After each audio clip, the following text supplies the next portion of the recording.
Cratera na Asa Sul, a Defesa Civil libera prédios vizinhos ao desabamento de uma obra que engoliu 4 carros e a construtora não foi localizada até agora. Violência, câmeras de segurança flagram o momento que PM mata o vizinho em prédio no Areal. Caçada, a TSE tira mandato da senadora Selma Arruda do Mato Grosso por Caixa 2 na eleição do ano passado. Olá, eu sou Rodrigo Orengo e está começando agora o Band Cidade, segundo primeira edição.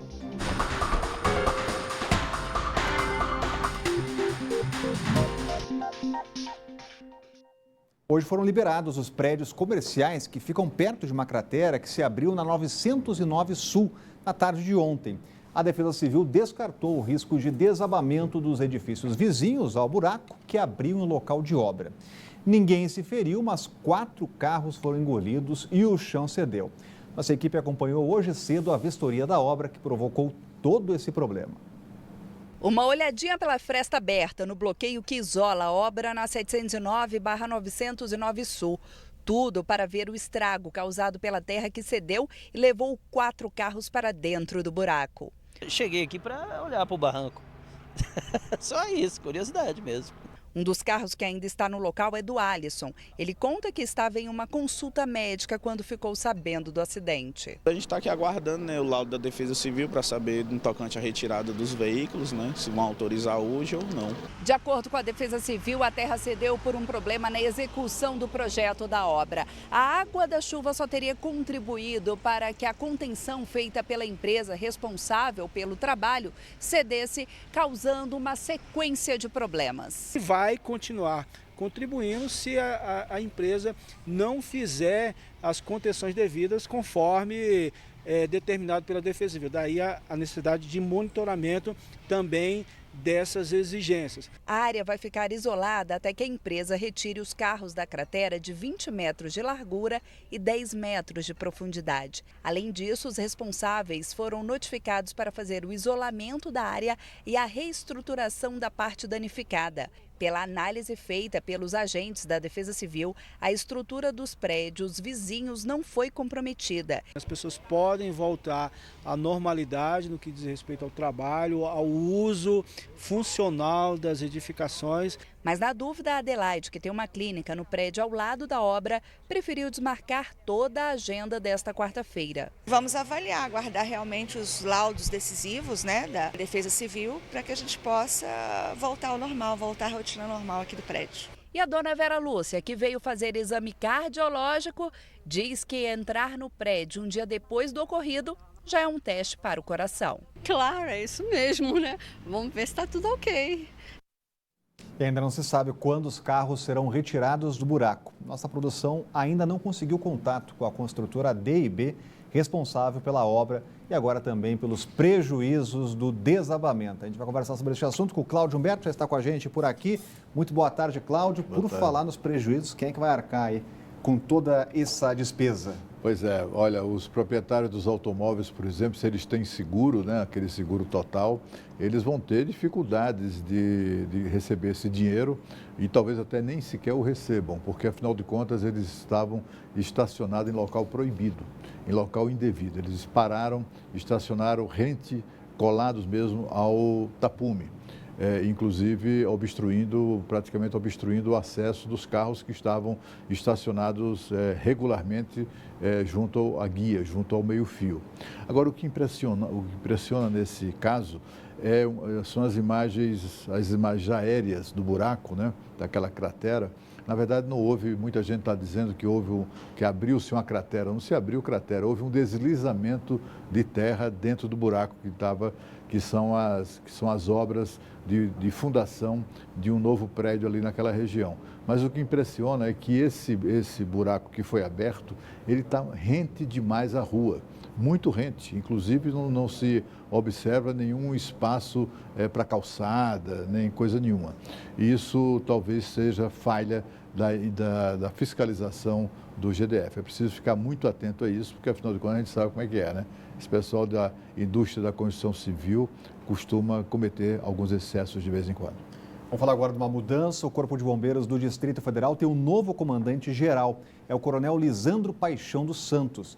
Ele trabalhava na Subsecretaria de Gestão da Informação, na Secretaria de Segurança Pública, e o novo comandante assume a tropa com a missão de negociar o reajuste salarial da categoria, ao lado dos policiais militares.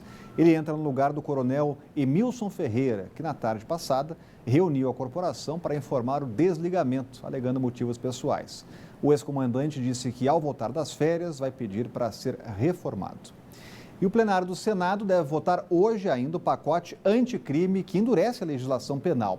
A proposta deixou de fora o chamado excludente de ilicitude, que prevê a não punição em determinados casos de policiais que cometerem excessos em operações. Os detalhes estão chegando ao vivo com a Renata Dourado, já está com a gente por aqui. Boa tarde, Renata. Será que hoje encerra essa discussão no Congresso? Tudo indica que sim, Rodrigo. Boa tarde para você, para o Cláudio, para todos que estão aí nos acompanhando. Essa é a previsão e possivelmente deve acontecer, porque houve um acordo. A gente sabe que quando é acordo, as coisas fluem e acontecem, né? Então, deve ser votado hoje, na sessão que está prevista logo mais tarde, sem alterações, sem modificações nessa proposta e nesse projeto. Então, a gente lembra que os deputados já analisaram essa proposta, esse pacote aí chamado pacote anticrime, e foram eles quem modificaram bastante, por sinal, esse texto, deixando de fora, por exemplo, que você citou aí, o excludente de ilicitude e também a prisão após condenação em segunda instância. Na ocasião, quando os deputados aprovaram, o ministro Sérgio Moro chegou a dizer, parabenizar, mas disse que ia tentar fazer modificações junto aos senadores. Isso não aconteceu, inclusive ele teve a recomendação para que ele não fizesse isso. Por quê? Porque qualquer alteração que os senadores façam a essa proposta, a esse projeto, o projeto tem que voltar para a análise dos deputados. A gente está chegando aí final do ano, daqui a pouco tem recesso parlamentar, então a ideia é fechar logo esse ciclo e aí a recomendação é, esses tópicos que ficaram do lado de fora, a gente vai tentar reinserir, né, uma nova análise por parte dos parlamentares. E a gente lembra que com relação a essa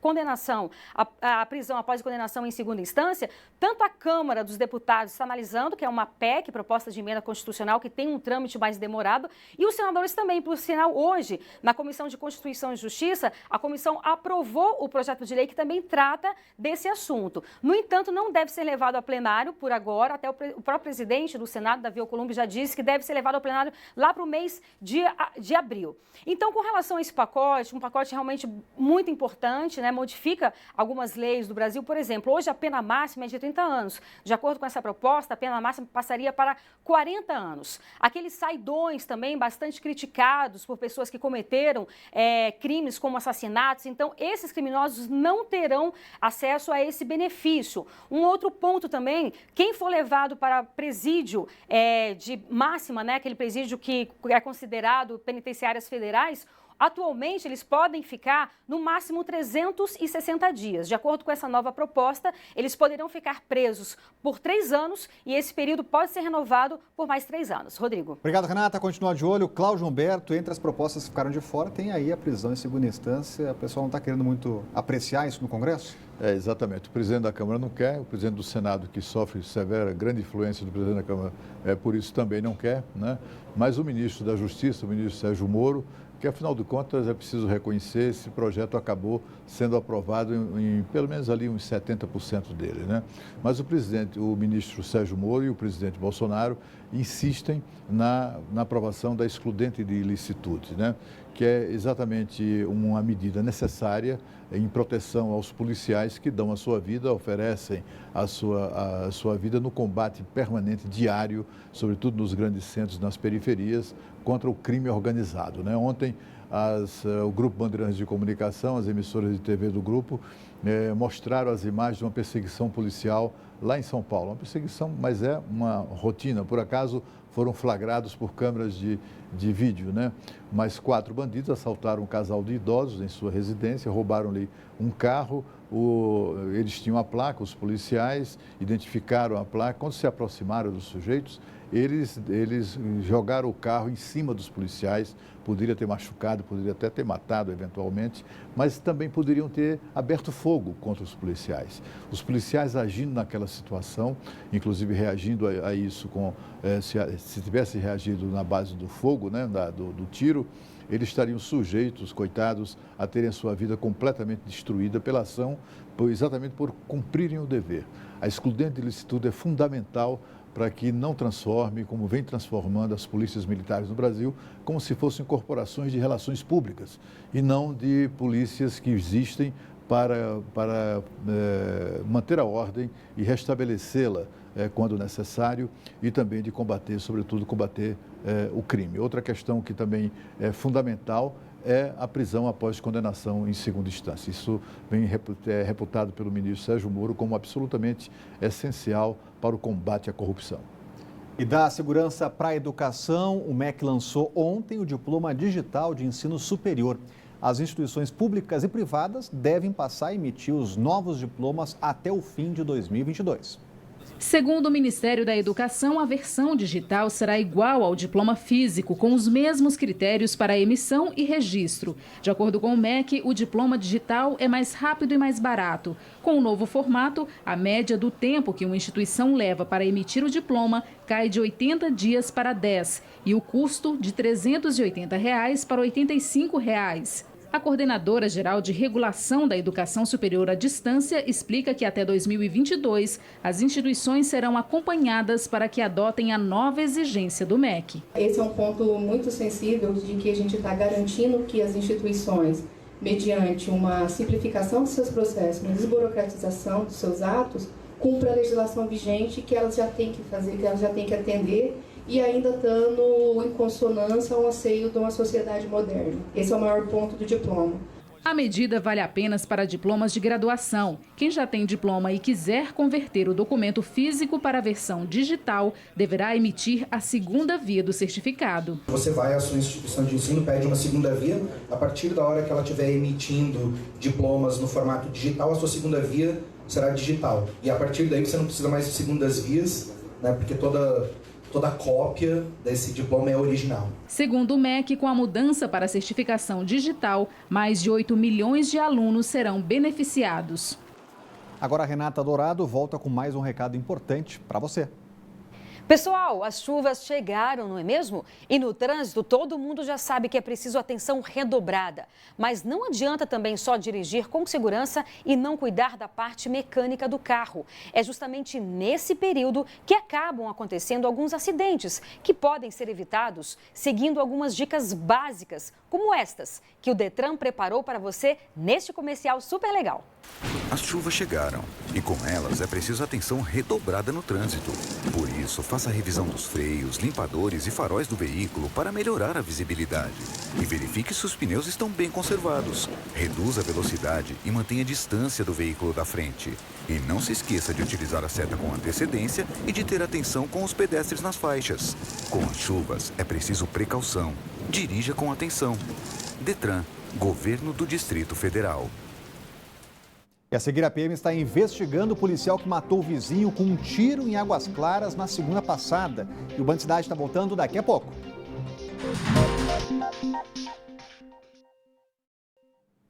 Foi enterrado hoje o corpo do homem que foi morto por um vizinho que é policial militar. Clay Herbert Guzmão, de 51 anos, foi morto com um tiro durante uma discussão por causa de barulho na vizinhança. O caso foi na última segunda-feira em um condomínio no Areal, na região de Águas Claras. As imagens já mostram os dois brigando, o policial militar e esse homem que está de casaco e armado. Ele consegue se levantar, saca a arma e atira no vizinho. O caso foi nesse prédio que fica na QS7 do Areal e depois de atirar, segundo revelou testemunhas, o policial chamou o corpo de bombeiros. O homem chegou a ser levado para o hospital. A gente está mudando agora para aí, entendeu? Foi exatamente no dia que nós estávamos mudando, e a gente só viu os disparos só. Clay Herbert Guzmão, de 51 anos, não resistiu ao ferimento. Os moradores revelaram que o policial militar estava indo registrar uma reclamação na portaria por causa do barulho provocado pelo vizinho e que quando os dois se encontraram, a briga começou. Por meio de nota, a PM se pronunciou, disse que o policial, temendo ter a arma roubada, reagiu atirando. Essa moradora, que preferiu não se identificar, conta que a situação poderia ter tido um final totalmente diferente. Afirmou que o morador aparentava ter problemas psicológicos, mas que não era agressivo. Ele, inclusive, cuidava do jardim ali pra gente, era super educado, não fazia mal a ninguém. Eu acho que foi sim um motivo banal e eu acho que não precisava terminar desse jeito por causa de uma discussão. O servidor se apresentou na 21ª Delegacia e foi liberado. A PMDF informou que já iniciou os procedimentos legais relacionados ao caso. A corporação não detalhou quais medidas serão adotadas, nem informou o nome do policial. Este é o segundo caso envolvendo policiais em menos de 2 semanas. No dia 28 de novembro, um médico foi morto com um tiro na cabeça na Asa Sul, durante uma abordagem policial. Ele estava com um amigo que é policial aposentado. Os PMs disseram que foram ameaçados pelo colega de farda. Este caso também é investigado. Vamos falar da Polícia Civil aqui do DF, que realiza hoje uma operação para combater fraudes em licitações públicas. Nesta manhã foram cumpridos 27 mandados de busca e apreensão aqui no DF, São Paulo e Goiás. A polícia apreendeu celulares, notebooks, pendrives e documentos. Ao todo, são 17 pessoas investigadas e 10 filiais ligadas a 2 grandes empresas que participavam das fraudes. A investigação começou há 8 meses. No alvo, 2 grandes empresas que fornecem alimentos para hospitais públicos, presídios e restaurantes comunitários em várias capitais. A suspeita é que a organização criminosa atuava desde 2015. Chamou a atenção dos investigadores a rapidez que essas empresas davam os lances na disputa de licitações públicas. Elas usavam programas de computador para ganhar os editais. Os nomes das empresas ainda não foram divulgados, mas, Cláudio Humberto, é mais uma investigação em torno dessas empresas que fornecem alimentos. É porque essas empresas envolvem, os contratos dessas empresas envolvem somas astronômicas. Você imagina uma empresa ser contratada para fornecer alimentação de toda a população carcerária da Papuda. Imagina o tamanho desse contrato, né? A gente viu aí ontem a notícia de que uma empresa desse ramo, a Sanoli, anunciou a suspensão no fornecimento de alimentos para 7 hospitais e 3 UPAs aqui no Distrito Federal. Ele era responsável, a empresa, por fornecer comida para 7 hospitais, doentes e funcionários e acompanhantes dos doentes de 7 hospitais aqui no Distrito Federal e mais as 3 UPAs. Essa empresa, por exemplo, fez isso, né? Muito embora o seu contrato esteja rigorosamente em dia, mas fez isso porque alega que tem uma dívida lá de 2014 do governo Agnello que ainda não foi paga, etc. e tal. A dívida de 62 milhões indica exatamente o tamanho dos contratos e dos interesses que envolve empresas desse ramo, né? O governador Ibanez Rocha me disse que dos 62 milhões já foram pagos 20 milhões. Não havia razão nenhuma dessa empresa agir como agiu, com essa molecagem e até com uma certa crueldade, né? Tomara que o governador e o GDF, a Secretaria de Saúde, sejam implacáveis com relação a isso, porque, olha, parceiros dessa laia é tudo que o governo não precisa. O Tribunal Superior Eleitoral decidiu por 6-1 cassar o mandato da senadora Selma Arruda, do partido Podemos, do Mato Grosso. Ela é acusada de Caixa 2 e abuso do poder econômico na disputa eleitoral de 2018. A defesa nega os crimes. A gente volta a falar ao vivo com a Renata Dourado e ganha uma repercussão a mais porque ela é relatora justamente da prisão em segunda instância, né, Renata? Exatamente. Inclusive, esse projeto que a Comissão de Constituição e Justiça do Senado votou hoje, né, e aprovou hoje. Então, essa questão realmente sempre foi uma bandeira muito importante dela. Por isso, essa repercussão, Rodrigo. Além de perder o mandato, o Tribunal Superior Eleitoral determinou que ela fique 8 anos inelegível e determinou também que sejam feitas novas eleições no Estado para a escolha de um novo senador ou uma nova senadora. E qual foi o crime cometido por ela, de acordo com o entendimento do Tribunal Superior Eleitoral? Ela chegou a receber 1,5 milhão de financiamento, de empréstimo de um fazendeiro e usou esse dinheiro para fazer uma campanha eleitoral, fabricar cartazes, jingles, só que antes do período determinado pela Justiça Eleitoral, ou seja, ela começou a campanha dela antes dos demais candidatos, né? Então, foram essas as razões, além do que ela não declarou esse dinheiro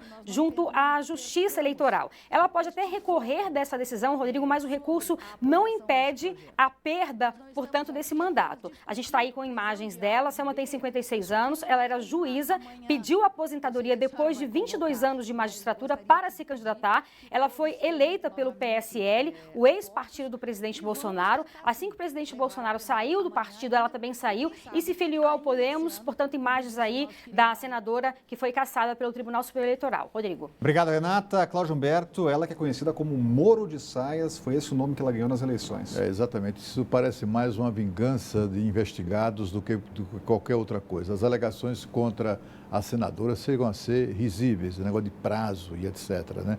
Parece até que ela cometeu um crime. Agora, isso também provoca uma outra discussão. Vem cá, e a vontade de centenas de milhares de eleitores do Mato Grosso que votaram nessa senhora para ser senadora em reconhecimento ao trabalho que ela desenvolveu como juíza federal lá no estado do Mato Grosso, metendo na cadeia muito vagabundo, sobretudo muito corrupto, muito ladrão. É preciso lembrar que o advogado que fez a sustentação oral contra a senadora no TSE, ninguém menos do que o ex-ministro da Justiça da Dilma, José Eduardo Cardoso. Isso só mostra que tipo de interesses ela contrariou no combate à corrupção e agora, ironicamente, atingido exatamente num processo que os seus aliados atribuem a mera vingança política. E a seguir, mesmo com concursos suspensos, tem gente que não desiste de continuar estudando e o Band Cidade está voltando daqui a pouco. A gente volta a falar do caso Bernardo, porque a Justiça deve decidir ainda nesta semana se Paulo Osório, de 45 anos, vai ser transferido para Papuda ou para a ala psiquiátrica da penitenciária. O servidor do metrô sequestrou e matou o próprio filho de 1 ano e 11 meses. Ontem foi enterrado o corpo do menino Bernardo. A despedida e últimas homenagens foram no cemitério Campo da Esperança, na Asa Sul. Um adeus difícil. Parecia que até mesmo o céu chorava na despedida do menino Bernardo, de 1 ano e 11 meses, morto pelo pai, Paulo Osório, de 45 anos. Familiares e amigos estiveram reunidos no cemitério Campo da Esperança. As lembranças do menino, que por 7 meses ficou sob os cuidados da Rita, ainda estão frescas na memória. Lindo, meu bebezinho. Muito bom, meu bebê.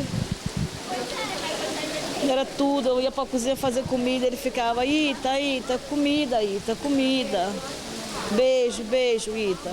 Ela, que conviveu com Paulo nas vezes em que ele ia buscar o menino na casa dela, não acreditava que o pai seria capaz de matar o filho. Ele era na minha casa, estava dentro da minha casa para pegar ele. Não tem mais palavras para falar, não estou aguentando mais. Agora ela só espera a justiça. Não são pai, não. São monstro. Ele vai pagar o que ele merece. Bernardo foi morto pelo pai dentro da casa onde mora o funcionário do metrô DF, na Asa Sul. O assassinato ocorreu na noite do dia 29 de novembro, mesmo dia em que ele buscou o filho na creche. O motivo seria desavenças que o homem tinha com a mãe e com a avó da criança. A polícia acredita que todo o crime foi planejado. Para se desfazer do corpo do filho, Paulo Roberto dirigiu até a cidade de Luiz Eduardo Magalhães, na Bahia, a cerca de 500 quilômetros de Brasília. O homem foi preso em um hotel em Alagoinhas, perto de Feira de Santana, e confessou o crime. Ele disse que deu 3 remédios controlados para a criança dissolvidos em um suco. Paulo Roberto ficou preso em uma ala psiquiátrica na Papuda durante 10 anos pelo assassinato da própria mãe. O inquérito deve ser enviado à Justiça ainda essa semana e Paulo deve ir novamente para a Papuda. O governo federal suspendeu os concursos públicos, mas estados e Distrito Federal seguem com seus próprios editais em ritmo mais lento, mas continuam. E como ficam os concurseiros aí nessa história toda? Tem gente que achou melhor seguir investindo tempo e dinheiro nos estudos para garantir a tão sonhada estabilidade. E tem aqueles que até têm tempo, mas falta dinheiro. Foi aí que surgiu um projeto social que vem ajudando quem não pensa em desistir. São os aulões solidários. Então veja na reportagem. Já virou rotina. Uma vez por mês tem aulão de graça para quem sonha em ser policial civil. Desde março, o pessoal do projeto Valores se reúne para dar aulas de preparação do concurso de maneira solidária. E além de ajudar na realização de sonhos, o grupo arrecada alimentos para as comunidades carentes do DF. A gente precisa mais de espaço grande, porque a quantidade de alunos que querem participar do nosso evento é muito grande. Então a gente tem que limitar por causa do espaço. E a procura é grande. Eles chegam a arrecadar até 500 quilos de alimentos por aula. Teve aulão já que a gente conseguiu arrecadar bem mais. Não só também como alimento, como a gente também arrecada brinquedos. A gente fez o Dia das Crianças também, que conseguimos arrecadar bastante brinquedos e atender mais de 5 mil crianças. Ao todo, mais de 1.000 alunos já participaram das aulas. O Gabriel sonha em ser policial civil e desde o início do ano não perdeu nenhum aulão. E ele garante, o desempenho melhorou muito. Como ele funciona como uma revisão antecipada daquele assunto, é muito bom para o aluno que vai para esses aulões, após o término desses aulões, realizar questões. E eu vejo que eu tenho um progresso também, tanto nos simulados que eu faço. E neste sábado vai acontecer o último aulão do ano. Para mais informações é só acompanhar no Instagram, Projeto Valores DF, só acessar lá, já está aparecendo para você. Foi um acidente grave na tarde de ontem na BR-060, próximo a Santo Antônio do Descoberto. 2 pessoas morreram e outras 2 ficaram feridas gravemente. Primeiro, 2 carros se envolveram em uma batida no qual uma mulher e uma criança ficaram feridas. Ao sair do carro para pedir ajuda, um dos motoristas do acidente acabou sendo atropelado junto com outro homem que havia parado para ajudar. Os 2 morreram no local. A criança foi levada de helicóptero para o hospital de base. No acidente também estava uma mulher grávida, que não se feriu. O motorista que atropelou os 2 homens fugiu, abandonando o carro no local. E o Band Cidade, primeira edição, vai ficando por aqui. Vem chegando aí os donos da bola e a gente volta a se encontrar amanhã ao 12:30. Tchau!